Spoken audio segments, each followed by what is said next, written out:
Welcome back, everybody. Team oNe Esports versus Direwolves, 5th game of the day. And for Team oNe, it's do or die. You beat the Direwolves here, you then go into a tiebreaker against them at the end of the day to see who gets that second spot. If you lose, you're out. Yeah, very important game to be had for both of these teams. Direwolves, they need to win it for Oceania, but Team oNe, I mean, no one expected a lot from them, but now is the time that they prove everybody wrong and show they still have what it takes to compete on this stage, and that they deserve being here in the first seed. And one thing that I am going to be wondering about for this team, they had a rough game against Cloud9 to start this day off. Yeah. It was not a close match. It was not a match that the team would feel very good walking away from, but we've talked about teams losing mentalities, especially for the teams that have had a rough opening to play in stage here at Worlds 2017. And for Team oNe, you've got to be able to hunker down, put yourself in that right mental state, and be ready to go up against the Direwolves and potentially give yourself that last shot at redemption in the tiebreaker. So far, they picked themselves the Tristana. Direwolves responds with Jarvan and Varus. Yeah, absolutely. I mean, not be tilted is the fair way to come into this game. They brought in Marth, and you're like, maybe things have changed. Maybe the aggressive mid laners are not. No, they just lost very hard. But so coming into this one against Fantix, I mean, maybe Marth still has the ability to showcase his strength. But we do have to talk about the draft that's smashing its way through very quickly. Things have changed for the side of the Direwolves. They banned a lot of AD carries, but they still gave Tristana very consciously, it seems, for the bottom lane they've constructed for themselves. Yep, they're going to pick up that Tristana. Team oNe also with the Sejuani and the Braum. And we'll see Morgana drafted over to the side of the Direwolves as the last pick of the first half of this draft going into that second phase of the bans. Yeah, they picked their bottom lane in the first 3 picks. They've got the flex of the J4, so as far as I'm concerned, Direwolves, I mean, it's sound. We know the Morgana works. We saw a standout performance from Destiny last time against Team oNe Esports. So far, so good, you'd say, from them. On the side of Team oNe, the Tristana Braum, just a really good 2v2. Very sound, but very hard to stun someone against a Morgana, so it's more about the damage that they can put out. Going into this second part of the bans, Direwolves focusing on that split push win condition that Team oNe likes to utilize, taking the Shen off the table. You can see them also having got rid of that Olaf in the first part of the bans, keeping that one away from Forlan. Yeah, and the other one is the Mundo and the Trundle are the 2 big bans that you often see away from Vert through the top lane alongside that Shen, but they only have 1 ban space for one of them. And the question is, will they go for one at all? Because Chippy's big carry player may actually want a Mundo to be his opponent. Yeah, pick the Mundo and then you can deal with whatever you want to take into that. Maokai banned away by the Direwolves. Just not really as much of a split pusher with that one, but just a massive team fighter. Tons of CC comes out from them, a real playmaker, and they don't want that falling into the hands of Team oNe Esports. Gnar banned away by Team oNe. They don't want Chippies being able to have that. They'll also take Orianna off the table, wanting to keep that one away from Fantix. Denying the J4 Orianna combo, of course. Yeah. Very much a strong combo, can win games outright. But by taking away the Orianna, you leave open Orianna, Corki, to be seen from the side of Fantix. That would be an interesting world. You ban the Orianna and Orianna's open. We'd have a bit of a problem in Champion Select, but with Corki locked in, that is a lot of magic damage coming in from range. Yeah, it certainly is. So they've got 2 big carries. They've got the Morgana, the J4 to round out the composition. Perhaps a jungler might be what we see from the side of the Direwolves. Something that's a little bit tankier or can help engage would be pretty strong. Well, it's going to be Cassiopeia on the side of Team oNe, taking that into the mid lane against the Corki. Lots of sustained damage from both mid laners in these compositions. You're not seeing anything that just bursts you all at once and then doesn't really have a lot left to offer. Cassiopeia, we know that she has a ridiculous amount of sustained damage with the Twin Fang, and Corki's just an AD carry that happens to do magic damage.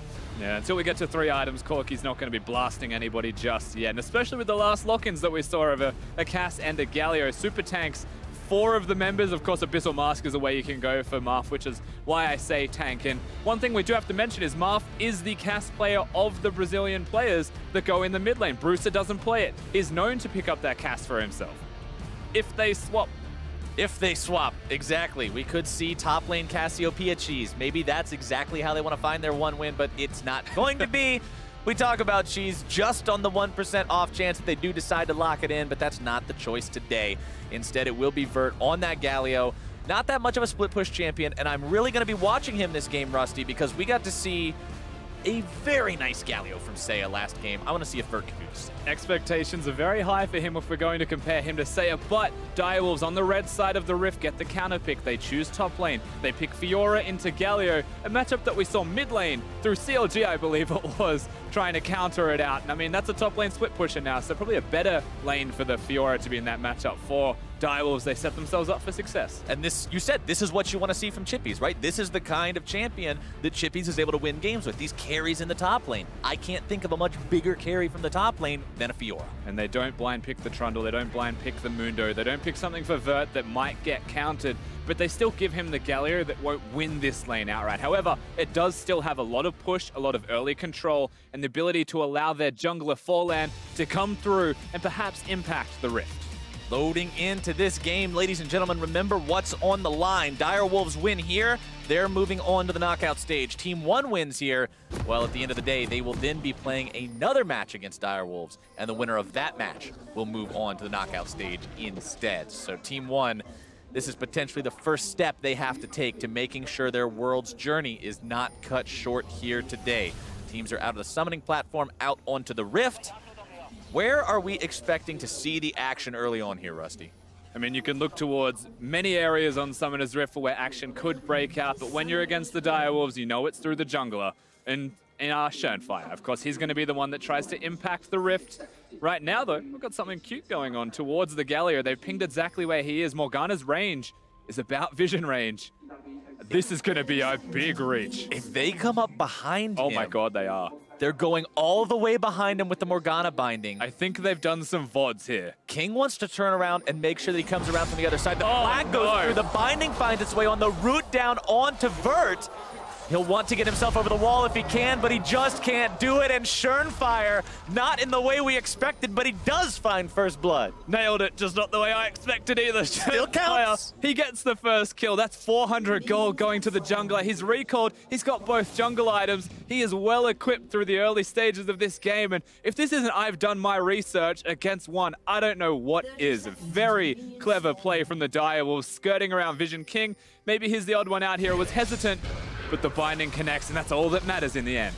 Exactly how they needed it to play out. You can see Vert gets over there, and he just knows there's no point in wasting the flash. You're dead either way, so you just save it. And not the start they needed to get for themselves as a jungler. It feels so, so good to have both those jungle items early on. Your clear is so incredibly safe. It's very, very quick. And that's going to put Shernfire in an awesome spot to do what you talked about, where he can be that playmaker, get involved in the lanes, and get these guys ahead. Just that little bit extra experience as well for all of them. A bit of extra money towards the bottom lane. Perhaps that's an extra potion on a recall if they're forced to fight each other and back earlier. And with a Morgana and a Varus playing against a Tristana Braum, there is a very real chance that fights break out every time a binding connects, or every single time Braum hits a Q. The auto attacks that will ensue mean that there's a lot of fighting to be had down there. Same thing applies top lane. Of course, Chippies doesn't necessarily control minions, though he is now due to the first blood. But he also has kill threat, so he will be fighting and trading health actively. Trying to go for that vital on Vert, just barely missing out on it. Doesn't quite get far south enough to be considered in the correct angle to proc that one. But one player I'm going to be watching a lot this game, because I think he has a ton of agency up against the enemy team, is Destiny on this Morgana. With those black shields, you can stop a lot of what Forlan and Marth and Vert and even Redbird are trying to do with these CCs, and proper timing and placement of those black shields I think will be huge. Yeah, I think frankly he is the game changer regarding exactly that. Who he uses the black shield on, when he's using it, and what it's for is going to be something that we do look towards Destiny. So I agree, I'm going to be highlighting him just as much as yourself, as this is a dive top lane from the looks of it. Oh, this could go very well or very poorly. A lot of damage down on Vert here now. The stun comes through. Shernfire getting himself the kill, but he drops in the process the flash a bit too late.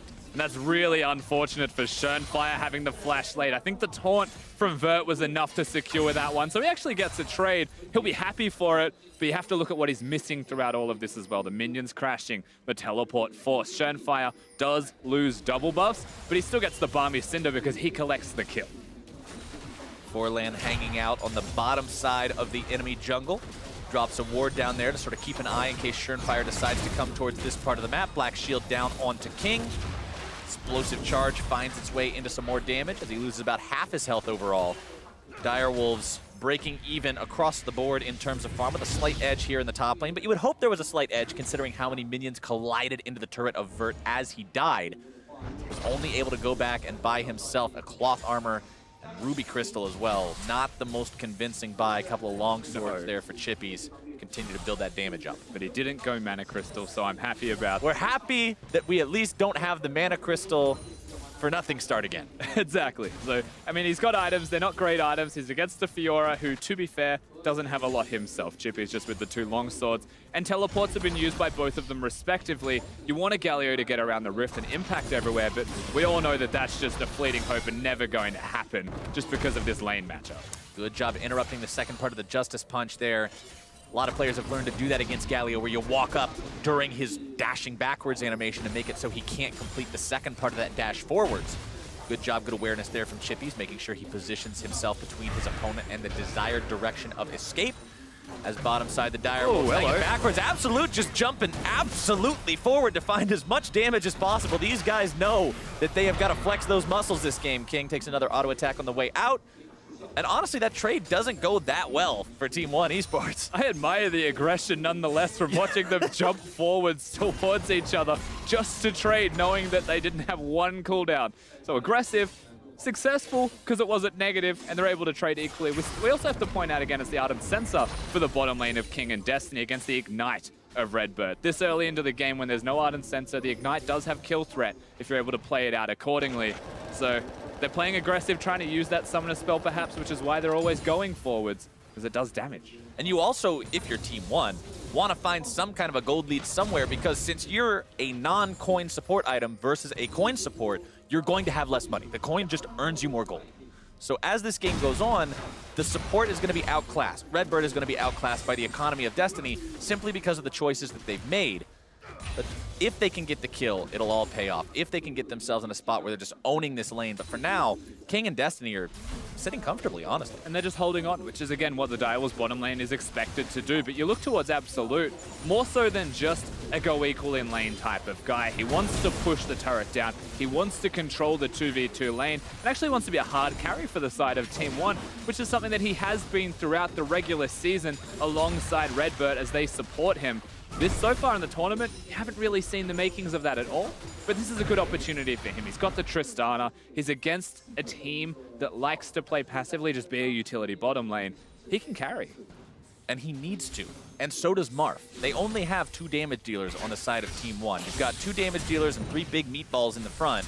Those meatballs aren't going to run over people on their own. The Cassiopeia and the Tristana will both need to be relevant in order for them to stand a chance against the Direwolves in these larger fights, when the Direwolves do have more damage threats. You've got a Jarvan who, although he will likely be building mostly tank, still has some burst threat onto a squishy target. You've got a Fiora who is Fiora, can do percent HP. There's a lot of carries and a lot of always going to be a damage threat. Yeah, no, there's a lot of carries on the side of Direwolves. That's absolutely true. If we're going to compare, there's a lot of tanks for Team One in comparison, but ultimately, tanks that get ahead tend to stay ahead, and they tend to do damage. So Team One, the early game, as you mentioned, actually maybe even more important than we first realized. Redbird and Forlan really wanting to make a play here. They do find the Glacial Prison coming down. The Miasma not quite in place in time to keep Fantic there. Good flash away. Vert trying to get underneath the turret, still make the kill come through, but it's a bit audacious as Team One commits a lot of resources for only a flash. That was a big commitment from Vert. He doesn't use the ultimate. He doesn't go towards his teammates that are engaging. Instead, he chooses to flash over the wall and dash into the turret. So he takes a lot of his health in damage, and Chippy's is just freely farming the top side. What I will say is that was a really good use of teleport timings and exploiting that fact for the Brazilian roster, knowing that Chippy's didn't have his just yet. Things are starting to change now. Chippy's takes a lot of damage from the turret there. He does a good job riposting the Justice Punch, but the problem is with riposte, for anybody who doesn't know, it doesn't block turret shots. No, it does not. It's the one thing in the game that it doesn't make you immune to. So when you're doing the riposte underneath the turret, when you've already drawn the aggro, you are still going to take quite a lot of damage, which puts Chippy's where he is right now. A little bit under half HP. Vert continuing to trade with him here. A grand challenge has been issued. Very nice riposte stun. Oh, he's got it. Vert with the outplay, however. Chippy's had his flash available, but he's not going to be able to do it. One turret shot is all it takes to outplay your opponent here. Vert, MVP turret is Schönfire.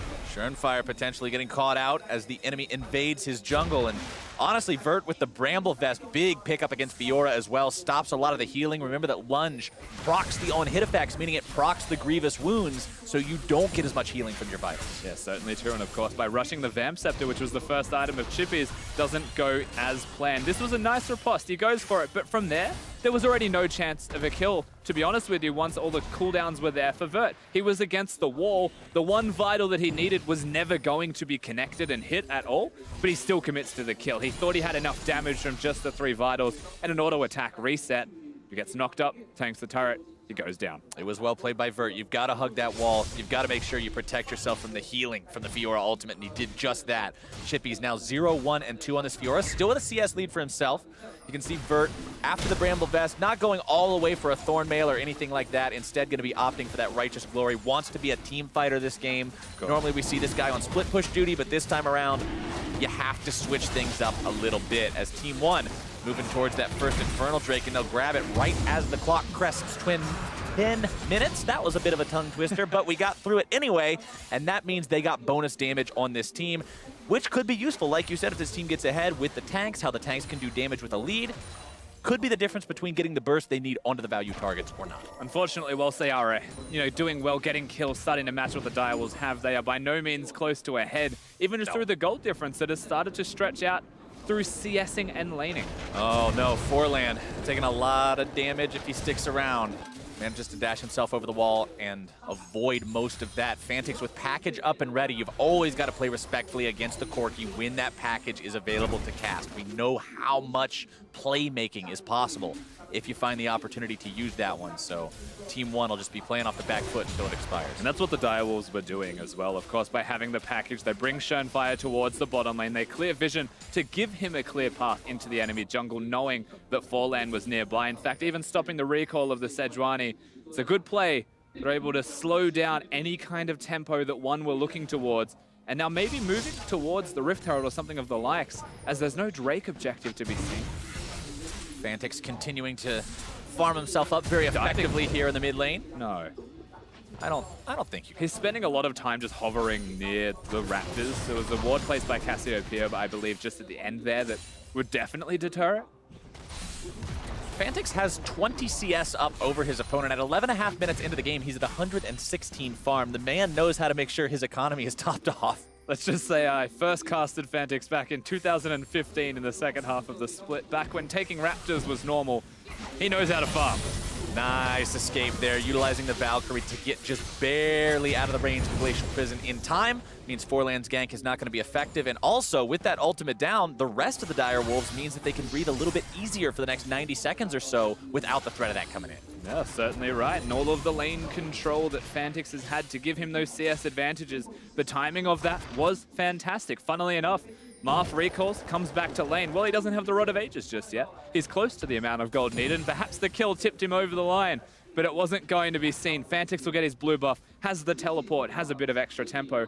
That was a good play from Team 1 when you look at it. The flash isn't there for the Corki. It's not far off being up, but they have that timed. They attack him at the correct moment. Because that didn't go as planned, suddenly the Direwolves get to bounce back. Ardent Sensor now completed for Destiny as well.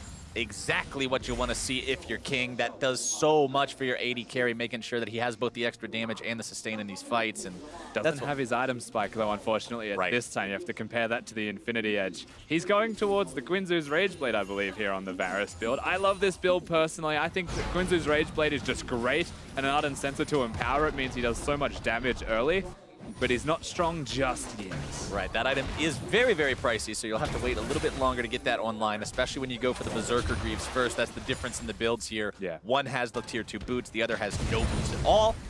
So it delays that just ever so slightly. Always got to be aware of exactly what's in your opponent's inventory and where those power spikes are, Ardent Sensor or not. And that's interesting as well. It doesn't go towards the boot, straight into the Infinity Edge, which is granted a lot of damage, but he's with a Braum that is going to be very reliant on hitting those slows so that they can get the stuns. But when Absolute is so slow, is he going to be able to even get 4 auto attacks off? Or are they just going to walk away? Looks like right now they're going to be settling with walking away on this one. Content with farming up. And we know that Tristana will scale into this hyper carry beast as the game goes on. You've got the range, you've got the damage, you've got the attack speed steroid. but it's all about getting there. They've got plenty big of a front line to keep them protected, but there will be a lot of CC on the side of the Direwolves. Now, this is still a really big window of opportunity, rather, for Team 1. Galio's got the items. They're engaging. All right, here we go. Direwolves looking to find the fight here onto the bottom lane. Absolute going to be taken down before anything else goes out here. Double kill over onto the AD carry from Direwolves, as now they're going to be chasing down the remaining members of Team 1. Destiny looking to maybe find a binding. Forlan getting himself away in time, and that was way, way too ham from Team 1's AD carry. Both teams wanted to make the exact same play at the exact same time, and now Marf is caught. Trying to use the Petrifying Gaze, but he's not able to find the petrifying part of it. He's got the teammates nearby to potentially still find the kill, and they do. They grab the return damage against their opponents. Marf grabbing the kill credit for that one as the Direwolves continue to push up the bottom side now, both bot lane and top. They may be in trouble here. Remember, the Chippies does have the ultimate. He has the blue buff as well. No ultimate available onto the Cassiopeia. Pops off the repose, trying to keep himself alive. Binding comes through. Chippy. Marf gets taken down. Chippies with the damage, but now he's in a 2 versus 3. Schernfire showing up, trying to even this fight out. Destiny tries to keep him alive with the black shield so we can get away from the CC in time. Redbert fires off the winner's bite, doesn't find anybody with it just yet. Chippy's still trying to get away on this one. Oh, he's out. Tagged up, wants to take the blast cone, and Meme Plant to the rescue. He escapes. And that looks like a really bad position for the Direwolves, but they're able to get themselves out with just King going down ultimately in the end. We get to see the fight that precursors all of this in the first place. King finds Redbert. Redbert has no help, but he also has Forlan coming and Marf. However, they did not know Schernfire was going to be there that quickly because both teams were making the exact same play. Fantix, Chippies, they teleport to the same ward. They were ready to go. Both teams were ready to react at the exact same moment, but one team has an extra teleport. So the fight happens. The second fight breaks out. King's going to have to be the sacrificial lamb from this. After a good riposte from Chippies, they still trade. Somehow in a situation where they had no right to do so. And then Chippies is able to actually get himself out alive. Yep, walks out thanks to the black shield. Otherwise, that Winter's Bite would have sealed his fate. Or he would have just sidestepped it anyway. Yep, even dodges it. He even dodges it. Chippies with the moves, making sure he can help the team get the victory here, cement themselves in second place as Team 1 moves over to the Infernal Drake for the second time this game. Direwolves not wanting to give this one away, but they'll have to settle with doing that anyway. Vert now on the front line, exactly where you want your Galio to be, able to find the taunt onto 2. There King. Comes your lockdown onto King, bursting him down. Team 1's able to find the AD carry. Now can they look for more? Schernfire barely hobbling away from this one, but that's a big victory for 1. Yeah, not just the AD carry, the Drake's going to be theirs as well. It looks like the next Drake's also going to be an Infernal. This is my kind of game. This game's going to get hot. I love watching triple Infernal games. There's so much to fight over, and even once the fighting is done, you still want to keep fighting because you've got more damage now. Team 1 with 2 of those under their belts means that they are going to be very scary if this game gets to late game with a multi-Infernal enchanted Cassiopeia and Tristana. But one thing I'm a bit worried about, Rusty, is Absolute has shown a complete disregard for his own safety so far this game. And if he has one of those types of moments as this game goes on and as we get towards the end game, that could be a disaster for his team. He's got to make sure he's minding that position. It seems like Absolute's got his goals, and he's aptly named given how he goes towards those goals. Like, they are a definite. Like, he has to have those. And it seems like in this one, it's going forwards. He has to jump forwards. He has to try and find the damage and get the kills. And he's against the Morgana Varus that can lock him down. A Fiora that can 100% kill him. And with these reckless jumps forwards, they've been working so far. I mean, he's only died once. Maybe things start to change. The real question that we have, though, is the Herald's going to go down. Is Chippies is also a big win condition that's starting to find those kills, starting to get those items. Galio can only hold on for so long. Righteous Glory is not much of a 1 versus 1 item. It's an amazing setup item. It's an amazing initiation item, team fight item. It's great at all those, but surviving against a Fiora 1 versus 1 is not really in the wheelhouse for Righteous Glory. So hopefully for Vert, he can get some more tank ability coming in soon. Speaking of tank ability, you'll see the Knight's Vow done soon on Schernfire, which means that much more tankiness for both himself and whoever he decides to attach that to, whether it's Fantix or King. They're about to find Destiny. Destiny face checking into the tri-brush here, starts to take a lot of damage. Absolute and Forlan closing in on this one too. Schernfire trying to walk his ally out. He's the one who gets stunned, and they should be able to bring him down here. Absolute grabbing the kill credit. Yeah, they lock it up. So bit of disrespect from Direwolves walking towards the top lane through the tri-bush. no vision there, and suddenly the kills do go down. They've got blue trinkets. Unfortunately, it's not going to save the structure. So Team 1, they bounce it back. It was a 4K gold lead. That's shrinking even more. Going to be down to just about 2K after they grab this tier 1 turret, even up that turret count. Remember, they're still in charge of Drake's 2-0. They're up in kills 1. But they're still down in gold overall, largely to the fact that they're losing the farm pretty heavily in both solo lanes. Bottom lane and jungle very, very even. I think fundamentally it's just because Team 1 have really asserted themselves as we're trying to play like a team. And it is working, granted. They've got that extra kill. They're starting to get turrets. They're making picks. And they're doing all of these things well. It's just that they're losing the laning as a result of it. They've got a Fiora counter in the top lane. That's probably a CS difference you would expect. But Corki into the Cassiopeia mid lane as well. He's walking to places where teleports get him there quicker. Fantix just has that one extra wave. He's just controlling that mid lane, even against a hill with a teleport of his own. And the teleport tempo gives you maybe 6 CS to 7 CS in advantage. Not a number this large.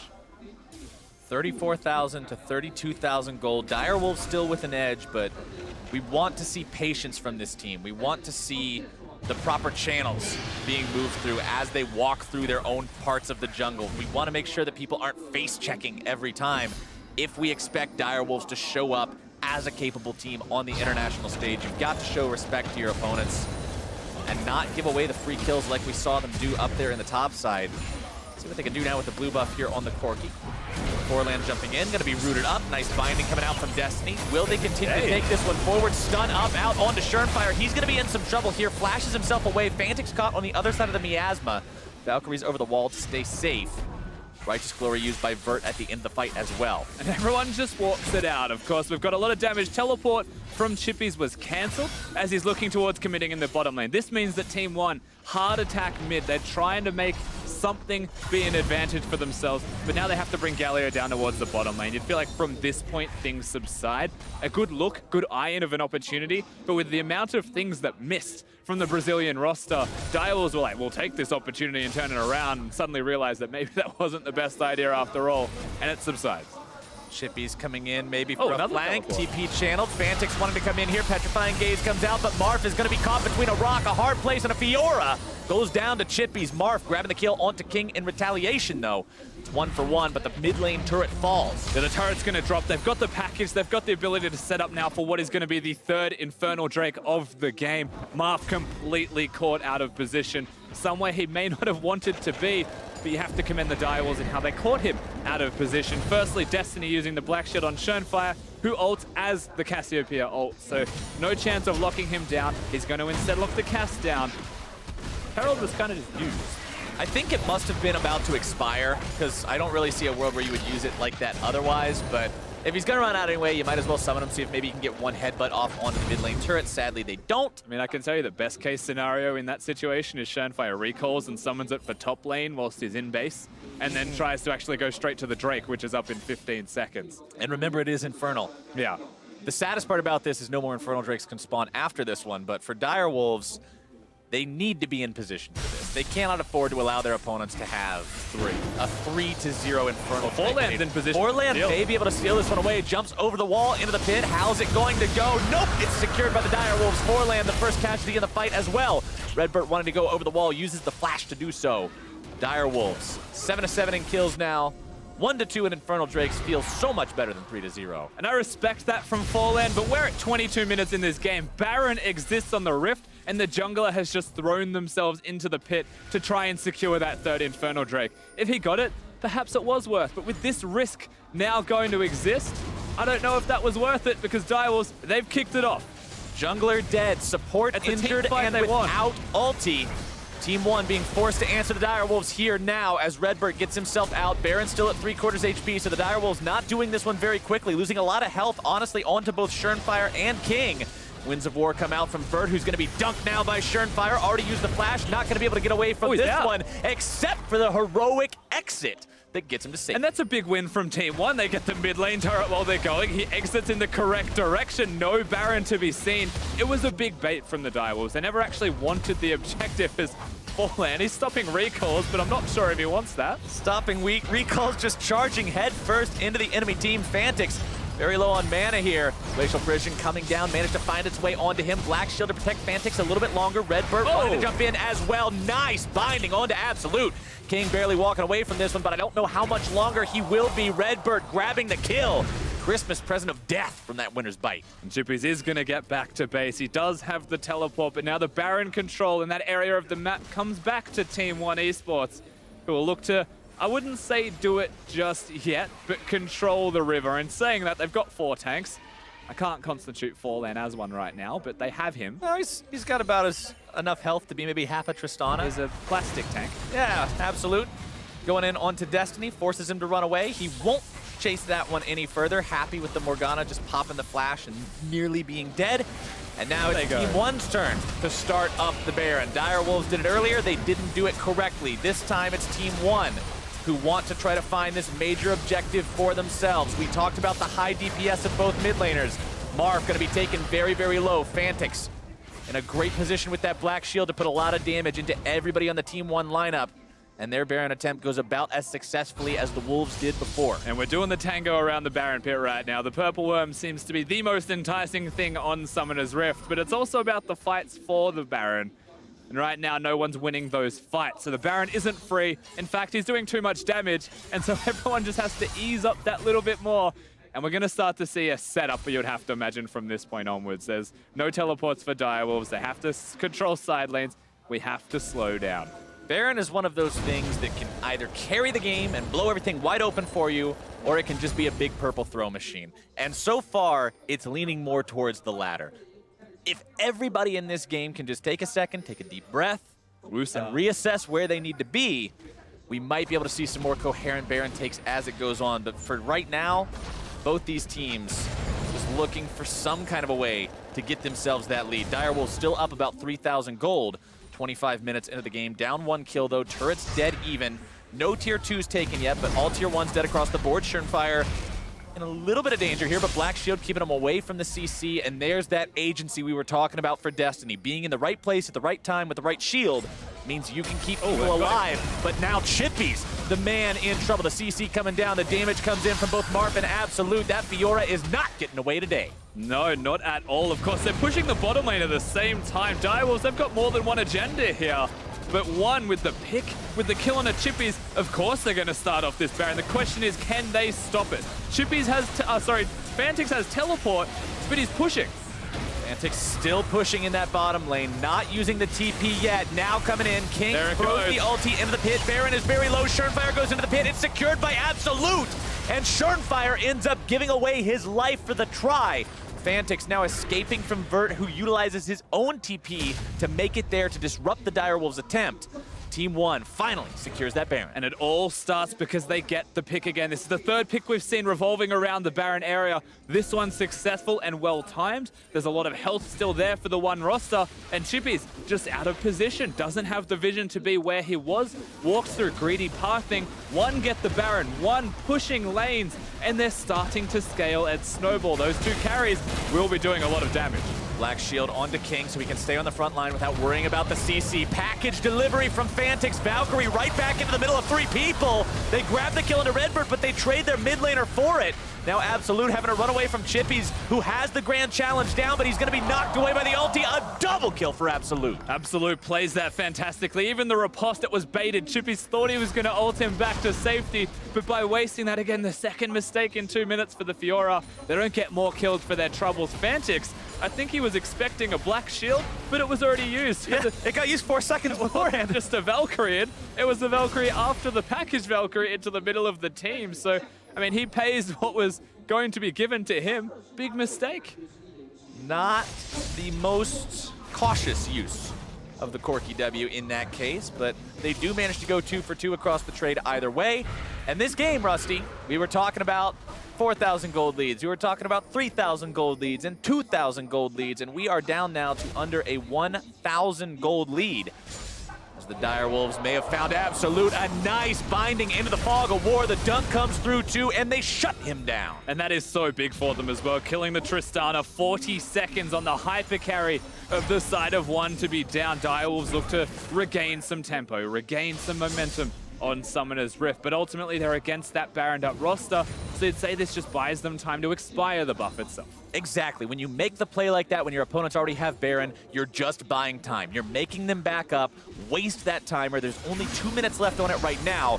Vert continuing to push here in the top side with that buff. He's got Marth nearby just in case Chippies decides to get cheeky and try to force the fight onto him. Marth will be there for the backup. Yes, but so will all of the Direwolves roster as they're watching them walk around. Smart from Team 1, they'll back it up. Marth doesn't need to overexert himself. The Thornmail was also something sorely missing from Vert. He's now picked that one up. Of course, Bramble Vest is nice, but the healing reduction only lasts about a second. So trading in lane as far as you're concerned, Fiora at outscale just having a Bramble Vest. You need a full Thornmail to be able to keep up with him in any way, shape, or form. When you look at Chippy's item build, once again, comparing top laners, that's a meaningful effort towards out-sustaining and out-split pushing. And speaking of scaling and having the damage, look at the difference between these AD carries as Direwolves grabs themselves their second Drake of the game. Infinity Edge, Rapid Fire Cannon, Static Shiv, the crit multiplier, the 3-item power spike is now online for Absolute's Tristana. King, in the meantime, he's got the Rage Blade, he's got the Wit's End, he's got the Hurricane. Those items all synergize very well, but it's just not the same type of damage ceiling. Yeah, it's not going to be the same amount of damage, but of course having that Wit's End means that Fantix will be doing just that little bit more with his magic damage crits that start to come across, and he's getting close to that 3-item point himself. So, I mean, Direwolves, they're very different power points compared to that of Team 1. You are looking at a much more, let's say, standard composition with the 3 tanks in front of the 2 carries. Front-to-back team fighting is the name of the game for the Brazilian side. Direwolves have to be a bit more creative, you would have to imagine. Let's see how they deal with this situation now. Varus definitely attacks plenty fast once he has really that build, does. so that always feels really good, but what would feel even better is being able to win this game and punch their ticket to that knockout stage. Remember, that's what's on the line here for the Direwolves. If you win here, you don't have to play anymore. This gets you into the next stage and sends Team 1 home. For 1, if you win, you pretty much got to have a rematch right after. Black Shield blocks away the Glacial Prison, so they don't really find the setup they were looking for right there. Team 1, despite the fact that they are down slightly in gold, they're up in kills, and they're the ones with the momentum. They're the ones that have the Direwolves scared. Look at where the wards are. So many forward wards in enemy territory from Team 1 as Direwolves just cautiously walk around, always aware of what's in every bush. What's crazy is there's a lot of deep vision from the Direwolves to teleport towards if they want, but they've got a Fiora, so they're most likely not going to use them unless the package is there for Fantix. But you're correct, the vision from Team 1, you can see the 2 control wards yet to be cleared out. They will very shortly. Very well done. However, they're controlling the bottom side of the rift. There's no Elder, there's no Baron. You're really looking at this moment in the game. It's just a big lull. They want that next big objective to fight towards, and right now it looks like Fantix is the objective. Fantix being collapsed on by multiple members, flash into the Glacial Fissure, and the damage from Absolute is absolutely enough to take him out. Fantix falls for the 3rd time this game.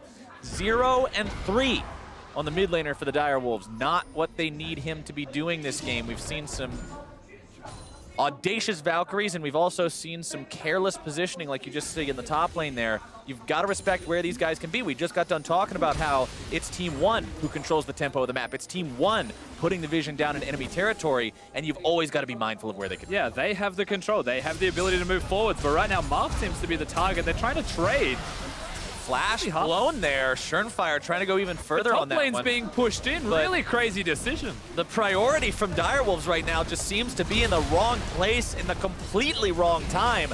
Absolute plenty of damage on this Tristana. They push through the tier 3. They'll push into the inhibitor itself. Direwolves trying to make their way back up here. Fantix will be alive in 3 seconds. The Wolves want to collapse. They want to punish this. They still don't have their mid laner. Schernfire trying to initiate onto Vert, but that's not really the guy you want to start this off on.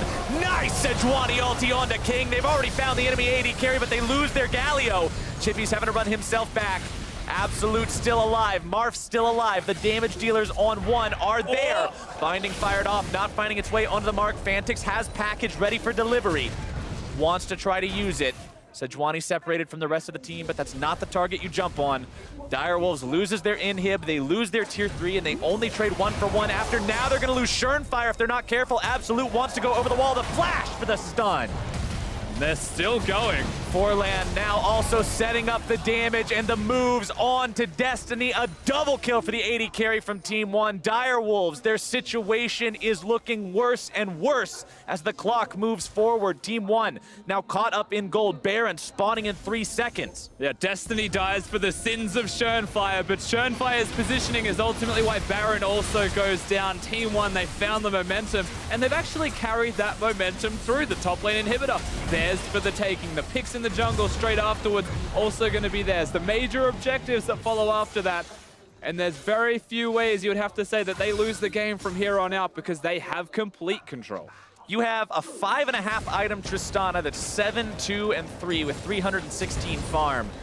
There's your win condition, fulfilled and shining in all its glory right in front of you. All you've got to do, Team 1, is put all 3 meatballs in front of that Tristana for the rest of this game. Make it impossible for Chippies and Schönfire to get on top of that value target, and that's what they've done so far. Absolute, I was a bit critical of him earlier, saying that he seems very, very aggressive in his decision-making, but he hasn't been punished for it yet. He has been able to find the damage, and he's been doing a great job carrying. He certainly has been, and of course, when we highlight Team 1, we look at who needs to carry for these guys. How did they even get to this stage in the first place to be able to be that good, the best in the CBLOL region? Well, it was through a lot of Absolute's damage dealing. The fact that he can be a hyper carry, that he's got the Tristana there, a champion that he does enjoy playing, and suddenly he's doing extremely well on it, and then they look very good.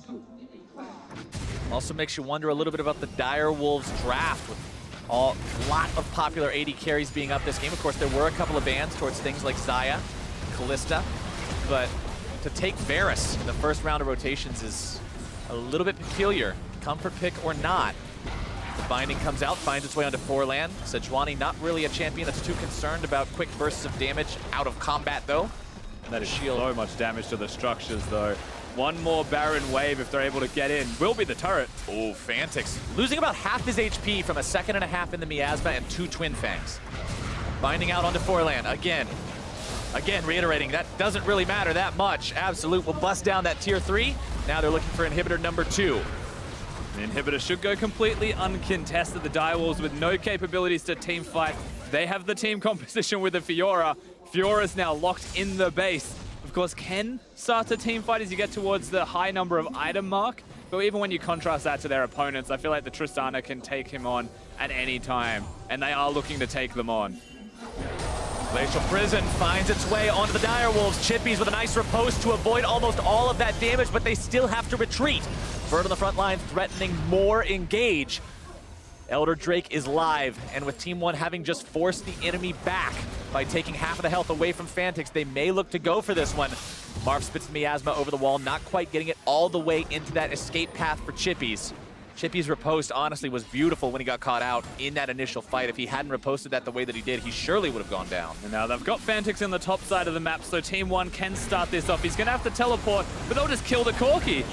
All right, here we go. TP used. Fantix on the front line, knocked up into the air, has to utilize the QSS, trying to keep himself safe, trying to do the damage. Unstoppable for Absolute's Tristana. He finds a double kill onto Schönfire now as well. King going to be taken down next.